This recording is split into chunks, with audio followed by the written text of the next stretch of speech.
My stepmother announced she was cutting me from Dad's will at the reading. The lawyer started laughing. The law offices of Sterling and Associates smelled like old leather and older secrets. I sat in the waiting room studying the oil paintings of stern-faced partners while my stepmother, Victoria, held court with her children, Tyler and Autumn, planning their spending sprees with whispered excitement. "First thing I'm doing is buying that Maserati," Tyler announced, scrolling through his phone. "The red one we saw at the dealership in Beverly Hills." "I'm thinking a penthouse in Manhattan," Autumn added, flipping her platinum blonde hair. "Something chic. Maybe 40 floors up with a view of Central Park." Victoria patted their hands with her perfectly manicured nails, the same nails that had been digging into my father's fortune for the past 6 years. I responded by checking my phone, pretending to be absorbed in emails while she continued her performance. "Though I don't know why she even bothered showing up," Victoria stage whispered. "Robert made his wishes very clear before he died." "Robert?" She couldn't even call him my father even now. The receptionist appeared. "Mr. Sterling will see you all now." We filed into the conference room where Jonathan Sterling waited, my father's will folded and spread before him. He was trying very hard to maintain his professional composure, but something around his eyes suggested he was fighting back amusement. "Please everyone have a seat," he said, gesturing to the chairs. "Can I offer anyone water? Coffee? This might take a while." "Of course." Mr. Sterling opened the folder. "First, let me express my condolences on the loss of Robert Chun. He was a client for over 30 years. Yes, very sad," Victoria interrupted. "Now, about the estate division." Mr. Sterling's eye twitched slightly. "Indeed.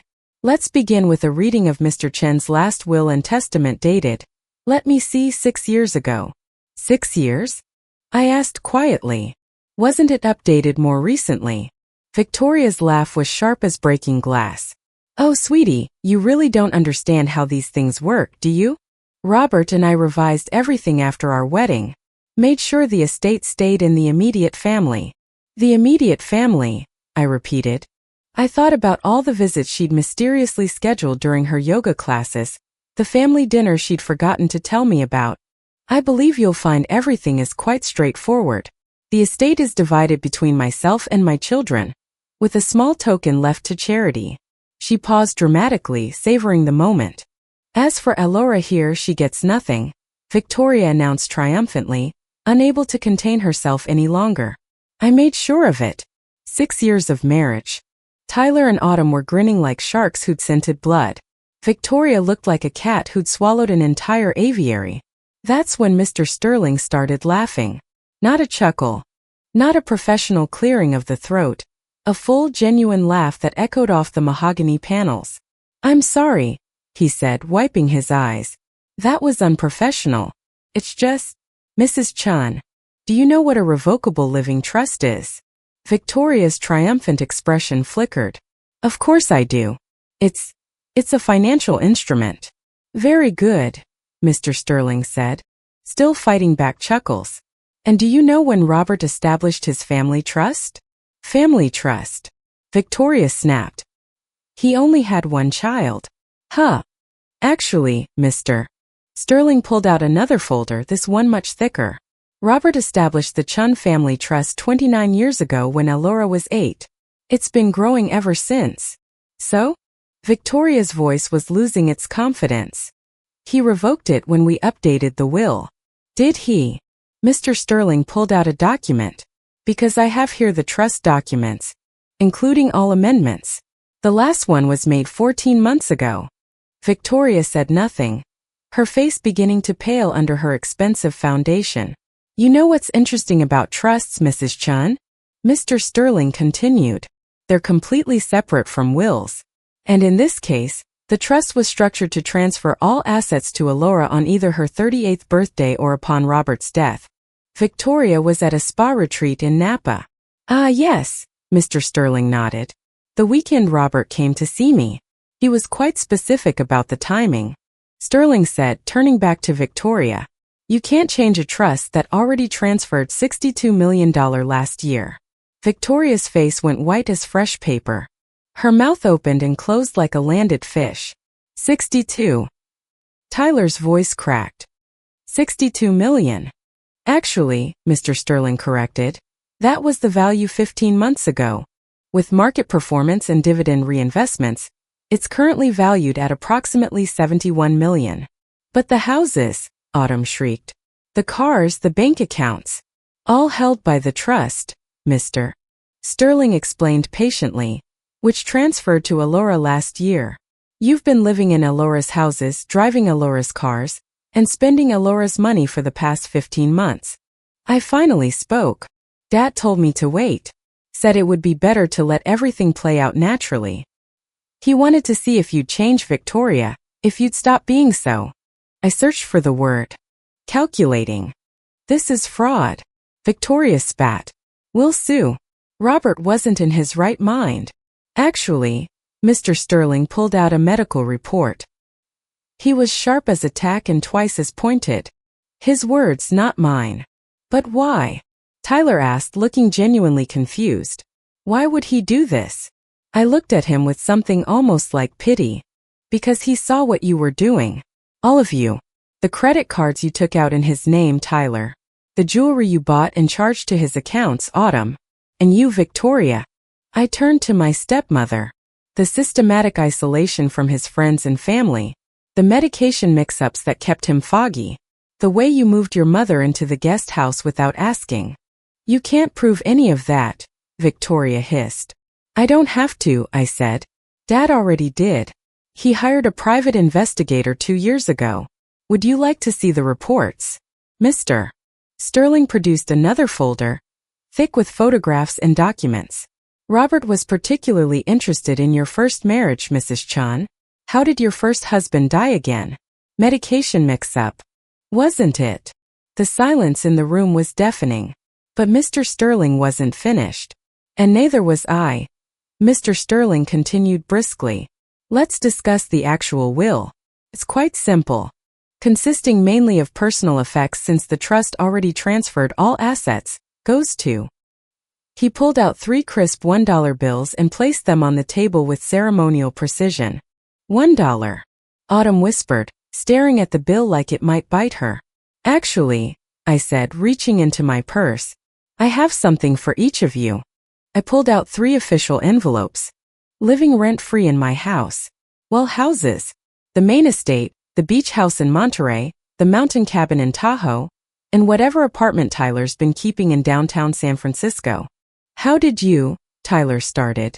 The same way Dad knew about your gambling debts, I said. And Autumn's shopping addiction and Victoria's interesting investment history. You weren't nearly as clever as you thought. Victoria's perfectly composed facade was cracking like old paint. We trusted him. We took care of him. You took care of yourselves, I replied. Dad saw the difference. Mr. Sterling cleared his throat. There is one more matter. Robert's letter, to be read after the will.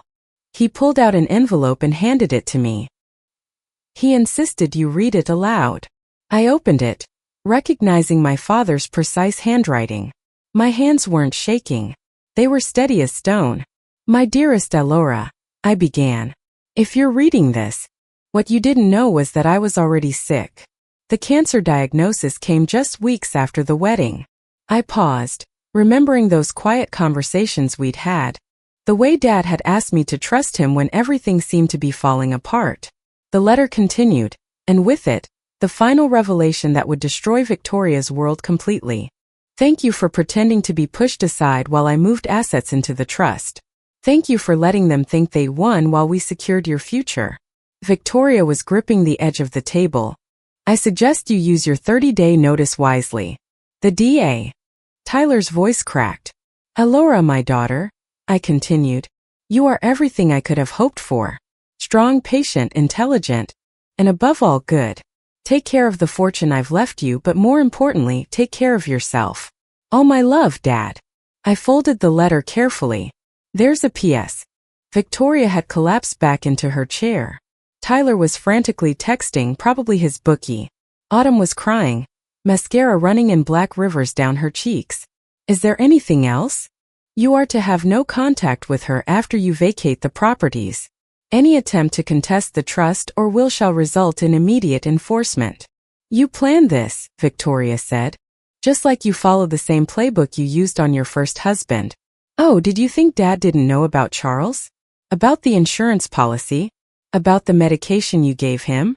That was never proven, Victoria said quickly. No, I agreed. But it's interesting how history repeats itself.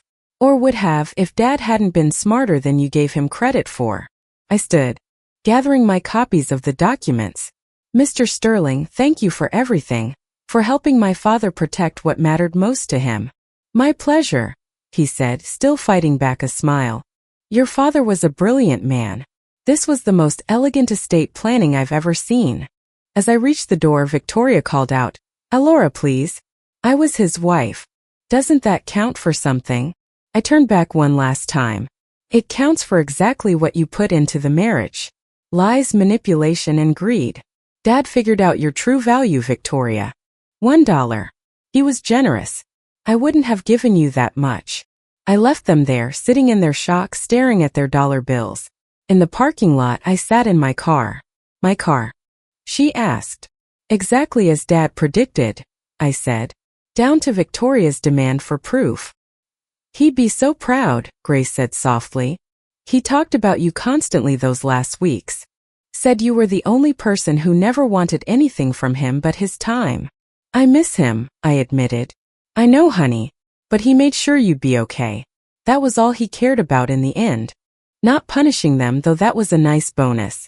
Just making sure you were protected. After we hung up, I drove to Woodlawn Cemetery. Dad's grave was covered in fresh flowers. I'd been coming every week, though Victoria had told everyone I never visited. We did it, Dad, I whispered to the headstone. Just like you planned. They never saw it coming. Signing papers while Victoria spent a weekend at the spa. She thinks she's so clever, he'd said then. But clever and smart aren't the same thing. You're smart, Alora. You know the difference between taking care of someone and taking them for everything they have. I placed a single rose on his grave, his favorite, the yellow ones from Mom's garden that I still maintained, and headed home. Not to the estate where Victoria was probably frantically packing, but to the small house Dad had secretly bought in my name years ago, the one where I'd been living quietly, letting them think I was struggling while the trust accumulated wealth. Dad was right. Clever and smart weren't the same thing. Victoria was clever, but I had learned from the smartest man I'd ever known. 3 weeks later, I stood in the doorway of the main estate as the moving truck pulled away. Victoria, Tyler, and Autumn were gone, vanished into whatever new scheme they'd concocted. I walked through the room slowly, remembering better times when Mom was alive and laughter filled these halls. In Dad's study, I found Mom's ring, exactly where he'd said it would be. The diamond caught the afternoon light, throwing rainbows across the mahogany desk where he'd spent so many hours building the fortune that would now let me live freely. My phone buzzed, along with a substantial endowment to make it happen. I smiled, understanding his final gift. This wasn't just about money or houses or cars. It was about purpose, about using what he'd protected to protect others. Outside, the gardener was pruning Mom's rose bushes. I'd asked him to come back. Victoria had fired him years ago, claiming the flowers were too expensive to maintain. But Dad had paid him secretly all these years to keep the garden alive, just like he'd kept me safe. As I walked through the roses, Sterling's number. Jonathan, it's Alora. I'm ready to discuss the foundation. Dad always said the best revenge was living well, but I think he'd approve of this kind of justice too. But I changed it back to the warm brown fabric Mom had chosen. Some things were worth preserving exactly as they were. True wealth wasn't measured in dollars, but in the people who loved you enough to protect you, even from beyond the grave.